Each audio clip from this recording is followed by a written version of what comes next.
नए कृषि कानून के विरोध में दिल्ली में चल रहे किसान आंदोलन को समर्थन देते हुए कांग्रेस सेवा दल ने किसान संघर्ष यात्रा शुरू की है।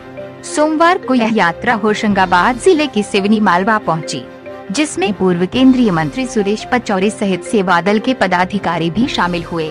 किसान संघर्ष यात्रा हनुमान मंदिर के पास से शुरू हुई, जिसका समापन जय स्तंभ चौक पर हुआ।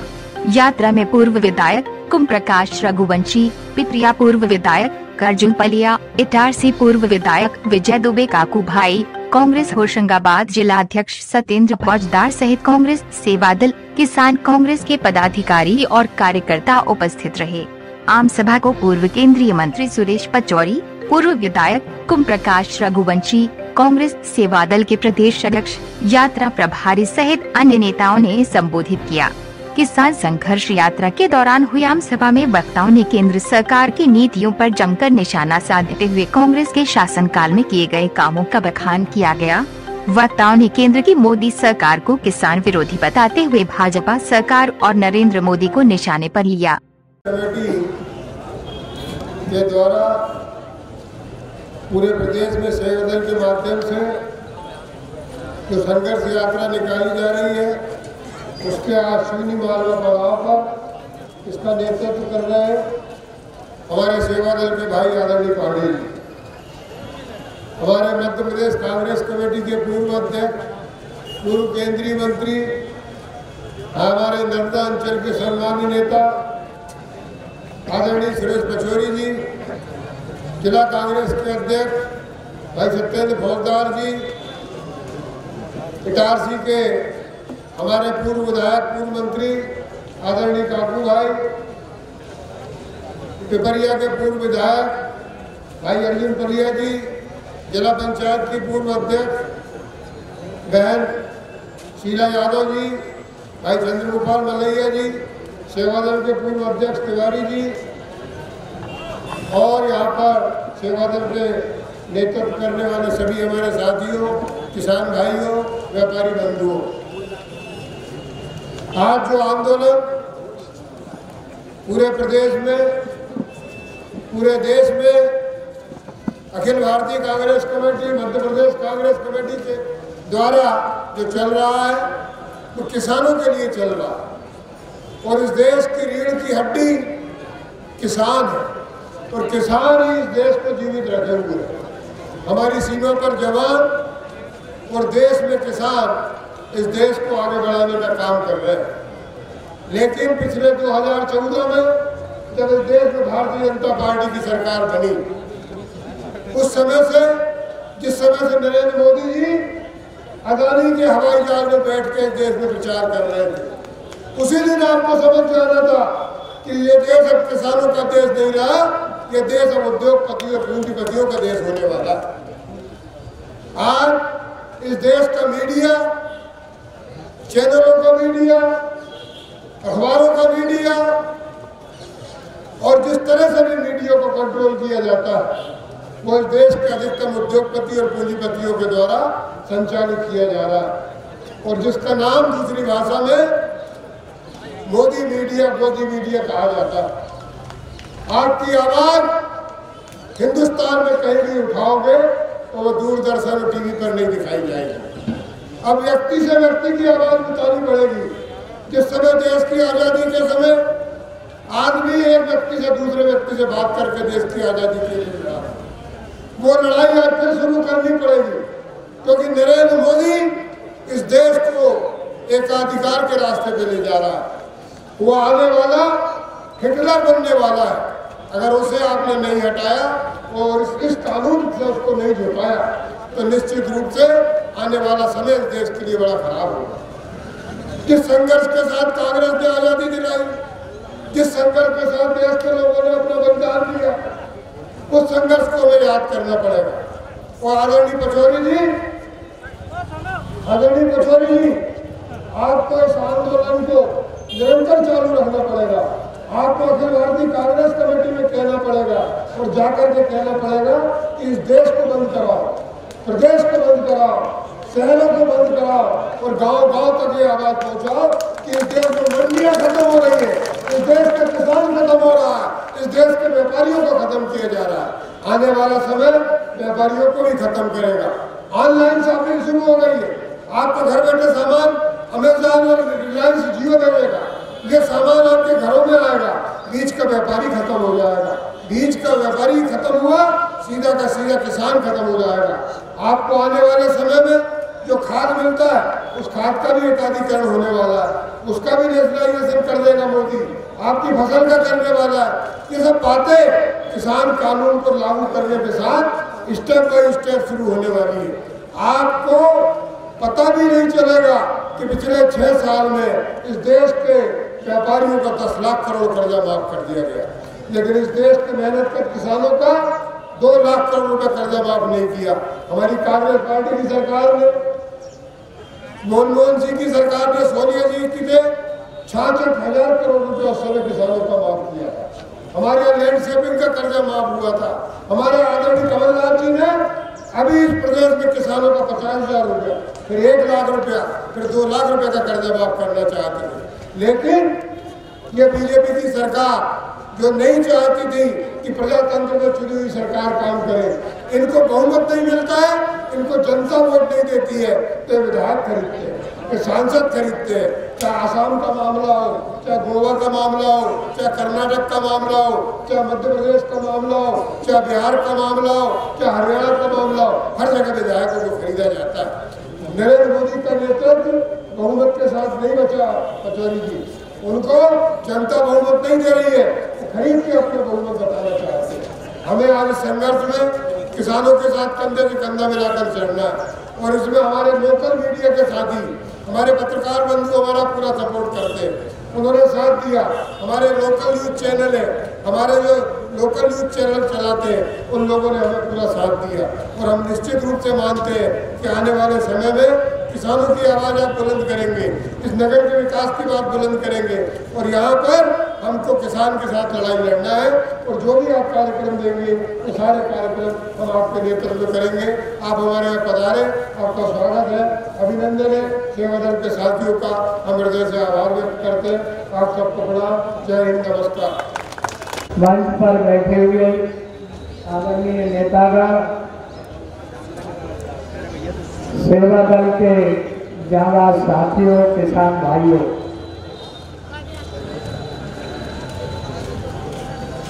मैं आपके बीच में पूर्व केंद्रीय मंत्री के नाते नहीं आया। मैं आपके बीच में एक सेवा दल के वॉलंटियर के रूप में आया हूं। हालांकि अखिल भारतीय कांग्रेस सेवा दल का मैं चेयरमैन भी रह चुका।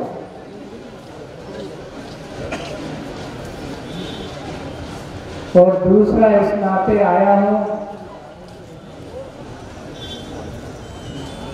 कि ये किसान जागरण यात्रा सेवा दल के द्वारा मध्य प्रदेश कांग्रेस कमेटी के निर्देशन पर चलाई जा रही है,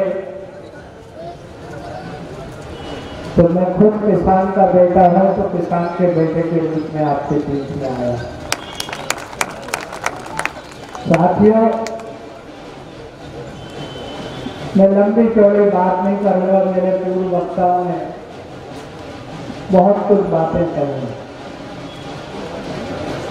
आज देश के सामने सवाल ये है कि देश में हो क्या रहा। आज किसान परेशान है। किसान केवल ये किसान विरोधी 3 बिल जो पास किए गए उन्हीं की वजह से परेशान नहीं, उसके और भी कई कारण। नौजवान परेशान है क्योंकि नौजवानों की बेरोजगारी बढ़ रही है।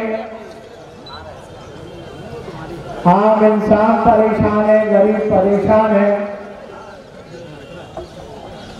क्योंकि देश में महंगाई बढ़ रही है। हर देशभक्त व्यथित है, क्योंकि देश पर संकट के बादल मंडरा रहे।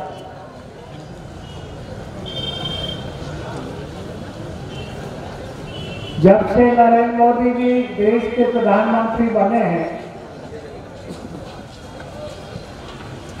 आप उनके कार्यकाल को याद करिए, उनके शासनकाल में लिए गए फैसलों को याद करिए। अपन किसानों की बात कोई लें, उन्होंने 2014 के लोकसभा चुनाव में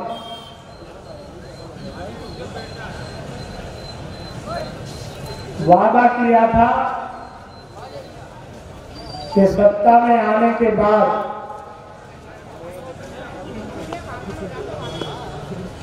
किसानों को उनकी उपज का 1.5 गुना भाव दिया जाए। और मध्य प्रदेश में कहा गया था कि 2 गुना दिया जाए। अब हालत क्या है? अब हालत यह है कि न्यूनतम समर्थन मूल्य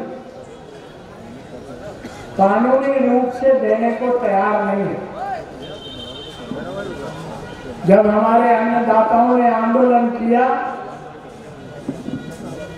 तो कहा हम लिख के दे देते हैं। अरे भैया, मन से जब मान रहे हो तो इसे कानूनी दर्जा दो, दिल में रखते तो किसान को उसका समर्थन मूल्य दिया जाएगा। किसानों के 3 बिल पास हुए।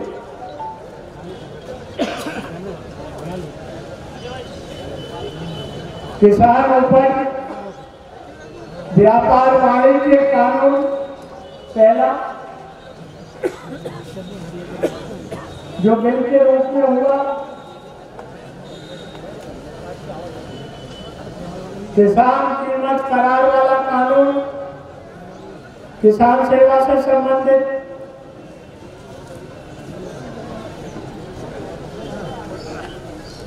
और एसेंशियल कमोडिटीज अमेंडमेंट बिल यानी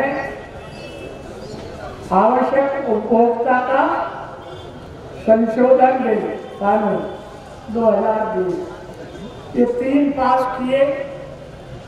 आनंद फानंद में ना तो राज्य सरकारों को भरोसे में लिया, न किसान संगठनों को भरोसे में लिया, न राजनीतिक पार्टियों को भरोसे में लिया। एक तरफा कर दिया। तो इसके पीछे राज क्या? अर्जुन भैया कह रहे थे कि कहा जा रहा है कि ये किसानों की भलाई के लिए कानून है। तो किसानों की भलाई के लिए कानून है तो फिर किसान आंदोलन क्यों कर रहा है?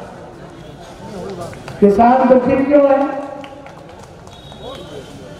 ये लोग ये प्रचार कर रहे हैं अर्जुन भैया, तो आपने सही प्रश्न उठाया कि भाई इनसे तो किसान दुखी है इन दिनों से,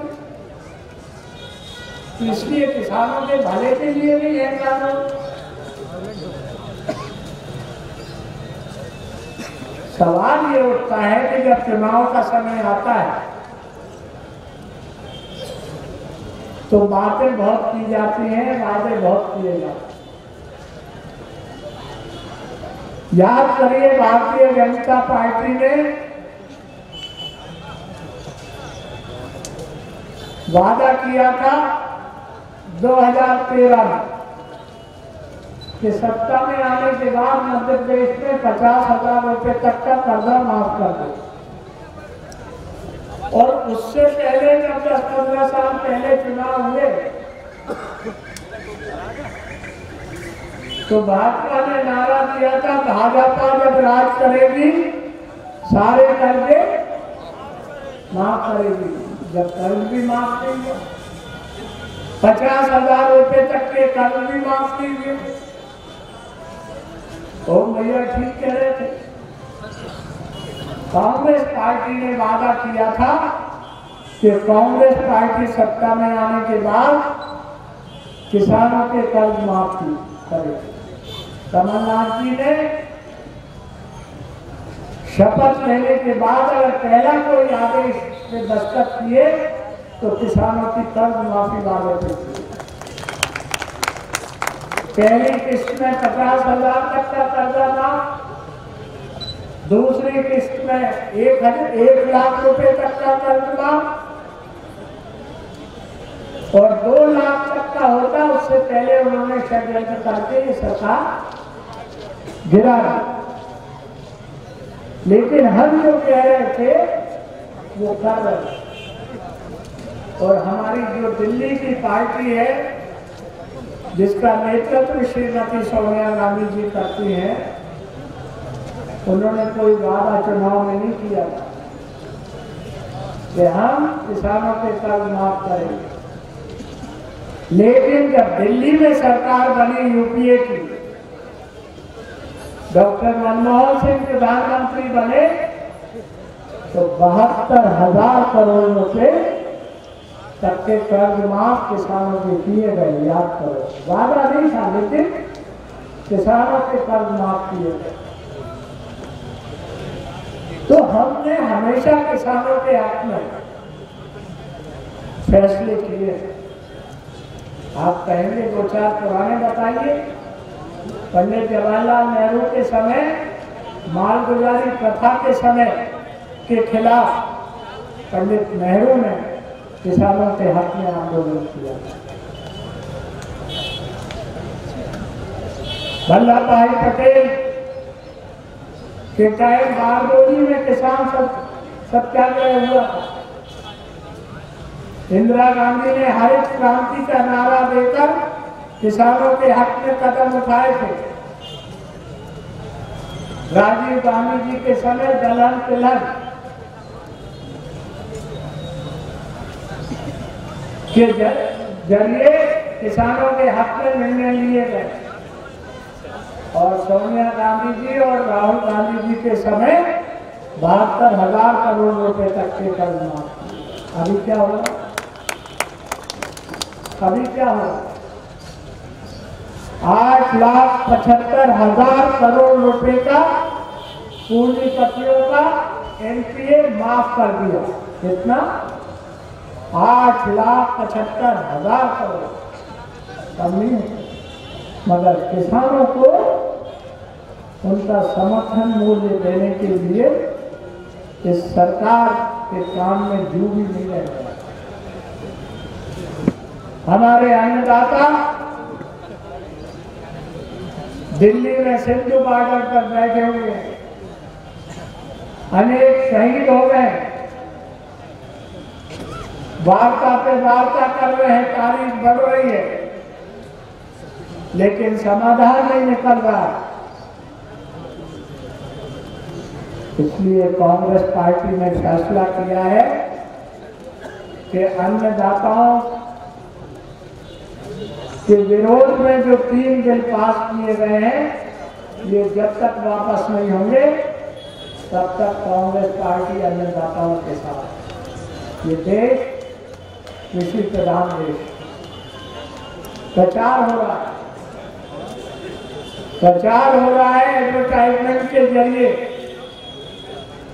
कि फसल बीमा योजना इन्होंने चालू करी। एक गाड़ी वाले दादा आए थे सीहोर जिले दिल्ली से, तो कौन आए, सफेद गाड़ी में फसल बीमा योजना शुरू करके गए। उस फसल बीमा योजना का लाभ किसानों को नहीं मिला, फसल बीमा कंपनियों को मिला। पूछा गया, जो फसल बीमा योजना नरेंद्र मोदी जी शुरू करके गए थे, कितने लोगों को लाभ मिला? 20% भी नहीं निकले, और 80% फसल बीमा कंपनी वाले ने। तो इन 3 कानूनों से क्या होगा? मेरे पूर्व वक्ताओं ने बताया, कोरबा कंपनी, ऐसी कोबरा कंपनी कई है हिंदुस्तान में जो किसानों का पैसा हासिल कर रही है। इस बिल में ये प्रावधान नहीं है।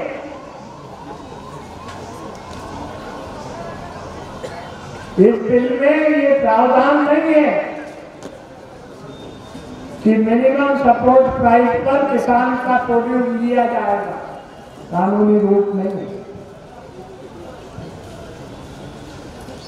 मंडी में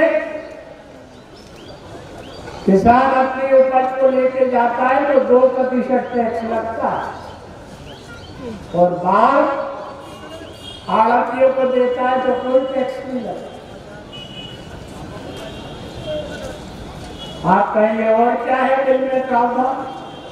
और बिल में ये है प्रावधान कि किसान अपने उपज को दूसरी जगह ले जा सकता है, रोक क्यों नहीं है? और क्या है प्रावधान? एसेंशियल कमोडिटी अमेंडमेंट एक्ट में जो पूंजीपति बड़े बड़े कॉर्पोरेट हाउस वाले हैं, हजारों टन कृषि उपज अपने गोदाम में रख सकते हैं, छोटे किसान का क्या होगा? इस देश में 5 एकड़ से कम वाले 80% किसान हैं। कौन 100-100, 200 एकड़ वाले?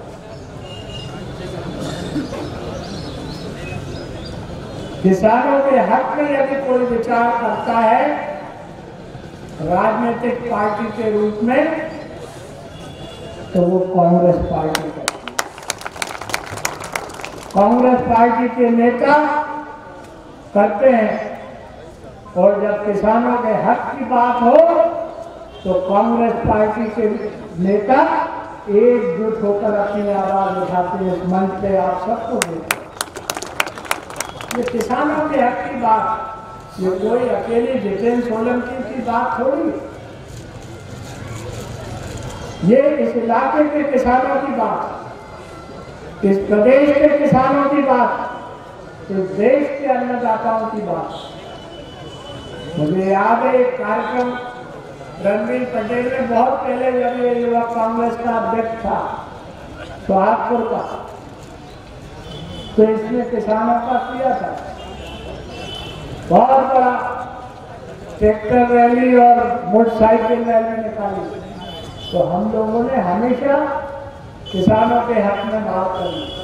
बाबू सोलंकी ने तो 3-4 बातें बताई पिंजरे की।